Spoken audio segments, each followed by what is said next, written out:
You're about to learn how to research keywords for YouTube. This strategy will work and it'll help you generate leads in your business.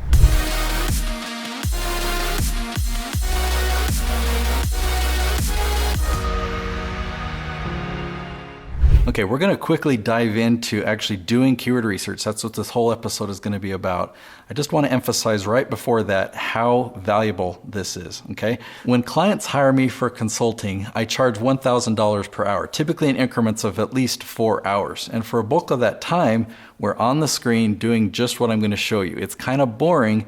It's super, super valuable. Now, if you're not familiar with the strategy that I teach on how to get such great results on YouTube, there's a 5-ingredient formula that you really want to understand, and then this will make a whole lot more sense. Go ahead and watch this video. I'll link to it right up here. It's called How to Get 1,000 Subscribers on YouTube in a Day. Okay, so this tool that we're looking at here, it's called the Keyword Magic Tool, and the website that we're on, SEMrush. They've been around for a long time. I used to use them back in my website SEO days. There's a lot of tools here. I don't use any of them but this one, this Keyword Magic Tool, and I'm going to show you how it works. So if you're an expert in customer service, let's do a search for help customer. So all I did is I put help customer in there. I hit search. I'm going to do 2 more things. First, I'm going to turn on the questions button. That is part of the magic of this amazing tool. Then I'm going to turn on an advanced filter, and I'm going to turn the word count up to 8. That's the default where I always start.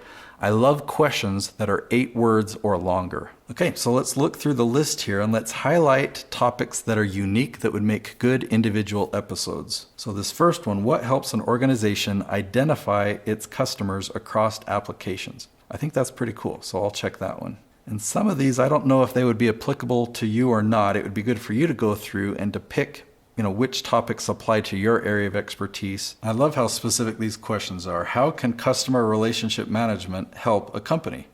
Or how CRM helps to retain the existing customers? It's not the best grammar there, but that's the exact wording people are using when they're searching for these questions on Google and YouTube. Now, isn't this a question everyone wants to know? How to get customer service to help you? Ooh, I like this one. How does research help identify customers' buying behaviors? Or how technology helps businesses to deliver products to customers. I modified the wording there so the grammar was better, but you see the question. How does branding help to maintain customer loyalty? The thing that I love about this tool is it brings up questions and ideas for videos that I would have never thought of before. So I'm going to keep checking questions here that I think would make good standalone episodes. All right, so you may notice this column over here where the numbers say 10. That means that there's 10 searches per month for these phrases. And that sounds like a low number. It is a low number. But when you think about how long these questions are, that's a really specific question. And that means that these 10 people are typing in that exact phrase. That's really cool. And so what happens is when somebody types in that really specific phrase, your video pops up and it's exactly what they're searching for. They're going to click on it. And the YouTube algorithm sees that and says, wow, this person clicked on it and they watched it all the way to the end. Let's promote this video to more people like this. So definitely even phrases like this that have 10 searches per month, these are gold. And I would recommend that you would continue digging to find more and more. Once you've sorted through this list and found all the unique titles, you can just come right up here, hit export. I've got 12 selected. Export? It's export. And then once it's downloaded to your computer, I just open up the spreadsheet and then copy it from here into my Google Docs. All right, now let's do another search. Okay, the next one that I want to research is recruit. So if I put that in the search bar, turn on questions, and then turn on that word count up to 8. So let's say you're an expert on recruiting. You're a help businesses recruiting, you're a help people on the employee side how to get hired. There's a lot of questions that you could talk about here. So you can make an episode on how to reach out to a recruiter on LinkedIn, or how to respond to a recruiter on LinkedIn if they reached out to you. How to write an email to a recruiter. So many different questions and ideas. Acronyms like this, I don't know what ASVAB, what that stands for, but you might know what that means if you're a recruiter. And so anytime you get something that specific, that's a great title, especially to see that high of search volume. 260 searches in a month is very high. Of course, when you're talking about a phrase that's this long and specific. And this is more of a general question, but I like it, and it does have a lot of words. What are the elements of a successful recruiting strategy? I mean, so you're talking to businesses who are looking to hire you. This one would be a good one as well. If you have a recruitment agency and people are wanting to know how to find a good one, you could tell them the principles to look for in a good agency, and then give them a call to action so that they can become a lead for you. And we haven't even scratched the surface. If I continue to scroll down, there's going to be pages and pages of good topics and questions. You're probably going to find 50 out of just this one search. So right now I've just got 6 selected, and I'll just copy those right over to our Google Docs spreadsheet.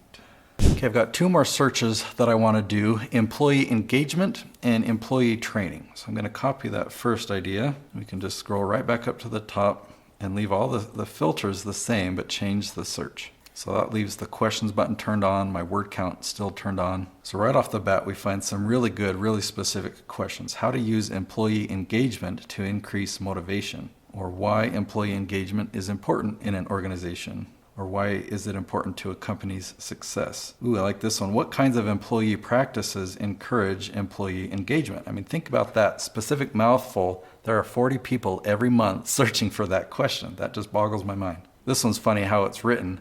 How to write a mail for employee engagement. I don't know if they're talking about email or snail mail, but how to write a mail. This would make a very interesting episode. Is employee engagement just a reflection of personality? So I'm finding a whole lot of good ones, and if I kept digging, the list just goes on and on. And so 2 things that I want to point out with this search are, 1, we're really going to get found. These are really specific questions, and so just by making videos that have these as the titles, you will get views on your video by your target audience.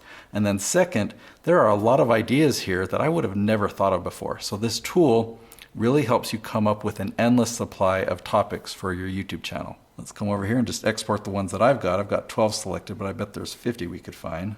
We'll copy that and paste it right into our Google Doc. So my filming team just asked me a good question. They said, should you reference the weird wording that some of these questions have? Oftentimes, if you search hard enough, you can find the same question but worded a better way. So that's the first approach that I take, is just find the same phrase or that's the same question that's worded in a way that makes sense to you or that sounds good. But other times you can just address it and say, a question that people are asking online is, and then you just say that question. And so it might be worded weird, but you can blame it on other people. Okay, so we said that we were going to also do employee training. I'll just come back over here and change the word engagement to training.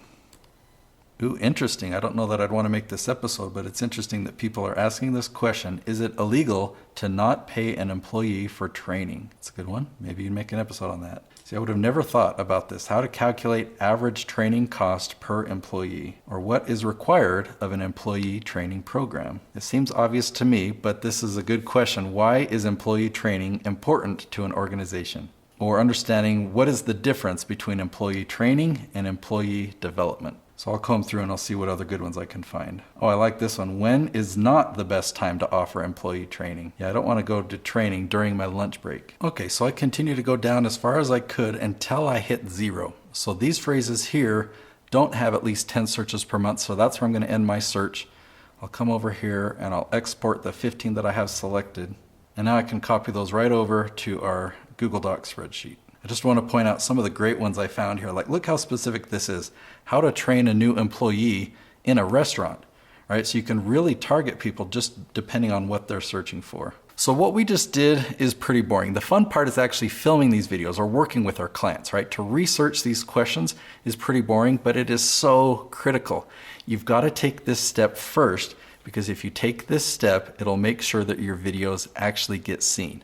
Otherwise, you put your videos out there and no one's going to see them. There's no strategy built into them. Now that you've caught the vision of the difference between push and pull marketing, I have a 5-ingredient formula that I want to share with you. I've recorded another episode. You can either click on it here or up here. The episode is how to get 1,000 subscribers a day on YouTube.